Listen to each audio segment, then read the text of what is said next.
திருவாதிரை ஆருத்ரா தரிசனத்தின் கதை.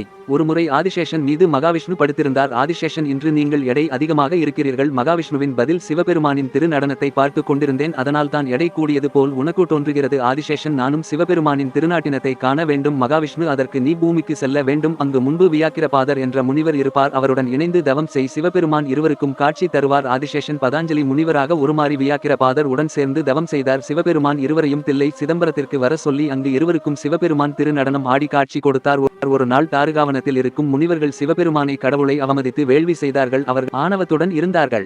முனிவர்களின் ஆணவத்தை அழிக்க சிவபெருமான் ஒரு பிச்சாடனாக அவதாரம் எடுத்து வந்தார். சிவபெருமானை பார்த்து முனிவரின் மனைவிகள் அனைவரும் சிவபெருமான் பின் சென்றார்கள். கோபமடைந்த முனிவர்கள் வேள்வியிலிருந்து பிச்சாடனாக வந்திருந்த சிவபெருமான் மீது யானையும் பாம்பையும் அக்னியையும் ஏவினார்கள். சிவபெருமான் அனைத்தையும் அணிந்து கொண்டு முயலகன் மீது ஒரு கால் ஊன்றி ஒரு கையில் அக்னியையும் ஒரு கையில் உடுக்கை வைத்து நடராஜராக திருநடன தரிசனத்தை அளித்தார். இந்த நாளை தான் திருவாதிரை ஆருத்ர தரிசனமாக நாம் கொண்டாடுகிறோம்.